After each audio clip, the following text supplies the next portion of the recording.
Groovy. It says it right there. That, You know what else it says? does it say Hail to the King? That sure it does. Sure it does.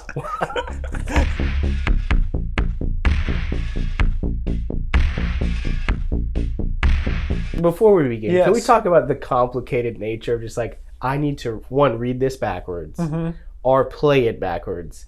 Yeah. And I'm just like, I think I would just give up. But it was like, oh, God, I got to like do this or I got to hook it up.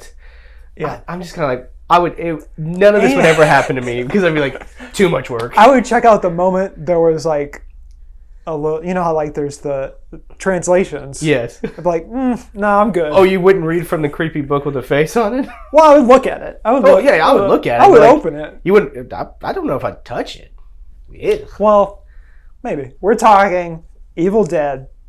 We're going to rank all of the content, not the comic books. There's a video game that came out last year, actually. You said that we're not going to talk about My Name is Bruce. We're not going to talk about My Name is Bruce because technically it's not an Evil Dead movie, but it is an Evil Dead movie. We're not going to talk about Cabin in the Woods, even though it's heavily inspired. If you don't know what Evil Dead is, there's a new movie coming out, Evil Dead Rise. We're going to predict what we would put that on our tier list. Evil Dead is basically what started horror comedies. Yeah. More like the slapstick horror. And basically no one really did it except for Sam Raimi and his bros. Yeah. And then maybe some Peter Jackson. Peter Jackson sort of in the 90s is when people finally started catching on. They're like, oh, this is a viable option. Yeah. And then obviously Apex with Cabin in the Woods. Yeah. And now we're back to Evil Dead being scary and creepy again. Yeah, my head's telling me like demonic possession / zombie movie in a way because it kind of spreads and whatnot. Yeah. But yeah, I don't even know really how to describe this. But I do love that the origin of this is like they set out to make a legit horror movie, and it was just Sam and a bunch of his friends. Maybe you've heard of them, the Coen brothers. Now it's become this weird. I think now it's going back more towards that horror element. But they just kind of like, well, that's actually kind of funny. Like, let's just lean into that. So let's start off with the very first movie, The Evil Dead. Yeah. Filmed in 1979, originally shot as a short film to get the budget. The budget was nothing. Yeah. They shot it in a weird, creepy house in the middle of nowhere. 79, didn't finish editing it until it came out in 81, and then it was like an indie hit. It took a couple of years until it got on VHS, and that's where it really blew up. Yeah, and then you've got like the legal rights, all that stuff. This one is maybe like the most down the line. It's a horror film. Yes, it's great. The makeup, it's just even the woman singing, like we're gonna get you. It's like, it is legit it's a terrifying movie, and it sets up everything that you know what Sam Raimi's good at. Yeah. So like. The dolly shots, the pull-ins, the zoom-ins, the zoom-outs, the quick editing. Everything is established here. Bruce Campbell basically gets a start to his career thanks to his best bud. The car, Sam Raimi's car. So his car, which shows up in all kinds of movies, his Western even. Yeah. But it's like, while it's still like a scary movie, you could tell that there was something unique about it because there were just certain moments where you're just like, well, that's funny. Why is this funny? Yeah. And back then, horror movies were only funny when they were like super bad. Yeah. And this wasn't bad. I think we're gonna put that a high A. High A. We'll explain further why it's not an S, even though it is the start. We travel 6 years into the future, 1987, for Evil Dead 2, which starts off with the copyright issues. Yeah, so it's kind of like it's like a remake of the first with some tweaks. Well, a lot of tweaks. But it's the same kind of like they're back in the cabin, they're back like he's never read the book before. Yeah. Like it's very much we're kind of starting from scratch, but there's some elements that we don't have to explain too much. Yeah, this is where they really, really lean in. There's where he goes mad in the cabin. Is probably one of the most iconic scenes in all of Evil Dead. When he, hands down, one of my all-time favorite things is when he is running through the house and it's that one shot. He's running from. He's like closing the doors. And he's closing the doors, and it's busting through. And then he goes into the walls of the house, and he's like, and he just get like, he's like, It is the perfect mix of comedy and horror. It gets me every time, and that scene alone may be why it's like maybe my favorite. And of course, chainsaw hacking the arm off. Probably inspiring Idle Hands, so another plus to that. There's just so many creative things I think that they had to do on a budget. That you're like, okay, how do we do this shot? Okay, let's just make it a miniature, and it looks really cool, really unique, and it's just a really cool, almost experiment of like, can you remake a movie, make it different, and make it better, and they did. Yeah. So we're gonna put that S tier for sure. It's a perfect horror comedy. Yeah. Like, if you are getting into film right now and you're thinking like, well, I really like horror movies, you have to watch Evil Dead 2. Yeah. 6 years again into the future, and we get Army of Darkness, which, Evil Dead 2 ends on a cliffhanger. Yeah. He gets thrown to the past, and he ends up in medieval England for some reason. Army of Darkness is the first one I actually watched. And I remember really? Yeah. Gosh. And so I had no prior context. My dad had all the movies, but the Army of Darkness cover of the VHS was just iconic. Just owns. And start to finish, it is at both times a movie made for kids and a movie not for kids. No. It has got raunchy humor, but just like there's no like blood or anything. And it's just silly. When the world needed a hero, this one was so about to die. What it got was him. Groovy. It feels very like Back to the Future. Like, what do you want to do? Well, I've always wanted to do a Western. Like, I kind of always want to do like a swords and sandals night movie. Can I do that? And they're like, as long as it's got Deadites, that's fine with us. That's fine. And just like the cabin scene in Evil Dead 2, this has the iconic split scene where you get Goody Little Two Shoes, which they change in different versions, but it is just Bruce Campbell getting to ham it up is just a wonderful time. Just like, I can't remember the name of the TV show he was in back in the day, where he was the lead on USA. I can't even remember it now. Oh, Burn Notice. Not Burn Notice. It was in the 90s, and he was a jack of all trades. It might have been called Jack of all trades. That sounds like a USA show. And he's just best when he's hamming it up. But he actually has a really good supporting cast in this as well. Yeah. And obviously you get the skeletons, which has that old school Clash of the Titans feel to it. Harryhausen, It's very much an homage to what Sam Raimi grew up on, but his own flavor and style of it. And then, of course, it cuts present day. Yes. And he's working at S-Mart. S-Mart, yeah. Mm-hmm. Smart. But so we're going to put that S tier as well, just because I think it's so iconic.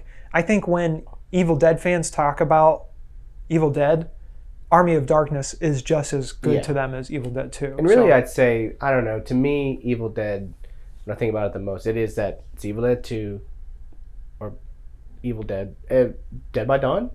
Dead by Dawn. Dead by Dawn, and Army of Darkness. It is, those two movies are a complete kind of thought, and then The Evil Dead just feels like just a fun, like a fun, creepy movie to have like at a Halloween party. Yeah, it's like, I'd watch these any time of the year, but like that first one, I'm like, I want to watch that spooky season. Yeah, it's definitely an experimental film. Yeah. So now we time traveled 20 years into the future, and we get Evil Dead, the remake by Fede Alvarez, supported by Sam Raimi, Bruce Campbell, and this just goes full on, just like grotesque horror. Yeah. There are like maybe 2 or 3 funny moments. Very few. Very few, but there are some really gnarly scenes. The tongue getting cut in half is just, it was hard to watch. The tongue, the face. There's so many, I don't know. I remember getting really amped for this movie. And in all the interviews, it was like, this is what we wanted to make back in the 70s. This is the movie we wanted to make. Yeah. We wanted to make it gnarly and gross. And I do like that instead of just it being like because I really enjoy it. It's a movie I remember watching and just having a smile on my face the whole time, because it's just fun to watch, but also it's an interesting story. You have this person who is dealing with an addiction, and this is supposed to be their intervention, and you have like literal demons coming after her, and just the kind of chaos that ensues, and it feels more like I feel like a more emotional movie. So when I think about it like that, I really enjoy it. I enjoy kind of the journey that Jane Levy goes on, who's great in both like the regular role and the Deadite role, but it is gross. Oh man! I mean, like the whole end is like just blood. The whole end is perfect. Yeah, because it's like a 5-minute scene of her cutting a Deadite in half. Herself in half. Is a Deadite. And it's just like blood is just pouring onto her. Blood's pouring from the sky. It just must have been so fun to film that. So good. I think we give that a low A. Okay. Low A because, it's not really comedic in any way, but it does reset the audience like, okay, this is what they wanted originally. Yeah. And then around 2015 into 2018, they had Ash vs. Evil Dead, which is a continuation of the original mythology. And basically Ash at S-Mart and Lucy Lawless as basically the bad guy, and the Deadites come back and he has to stop them with basically some. He's kind of washed up. He's kind of washed up, but he's still he's still got the chainsaw. He's still got his corny catchphrases that don't work on the ladies anymore. No, it's just really fun. It feels like it's a continuation of that original Evil Dead, but it was received really well. I never actually got around to finish it. I know it's on Netflix. I know it's on Hulu. But what I've watched of it, I really like. Yeah. So I think I did the first maybe 5 or 6 episodes. And back when you had to wait every week for something, and I was like, and it just got lost in the shuffle. I mean, it's really hard nowadays to keep up with content. But from what I saw of this, it's probably like a B. Yeah, I'd say that. Yeah. And I can't really fully rate it. It might be an A. Who knows? I mean, might be an S. Might be an S. I guess we gotta find out. I did watch the first season and half of the second season, so it is good. You got enough. I think if you are really, really into Evil Dead, you probably love this show. But for us, it's B. Now we go into prediction mode. We're predicting. Yeah. Evil Dead Rise, 10 years after the remake.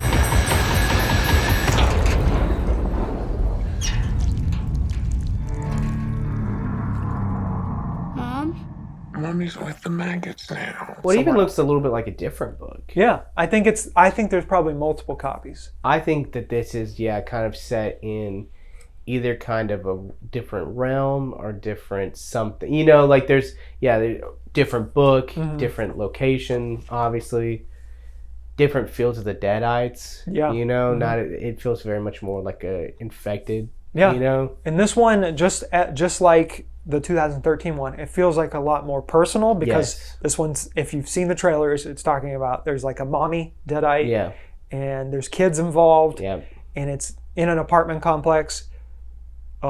Reviews that have come out from early reviews have been very positive. Yeah. It's talking about how Evil Dead fans are going to love it. So if that's the case, it's at least an A. I think it's going to be pretty close to the last Evil Dead. Yeah. I think vibe-wise, it does give very violent, very... It's giving violence. It's giving violence. It's giving violence and violence for the sake of violence. Yeah. I don't really see there being many laughs. Many goofs and gaffs in this one. No. So I think that's kind of the direction we're taking it in. I think they know that leave what worked with the great ones. Let them be great. We are not copying them, but we love this world. We love the sandbox. Let's do more of that.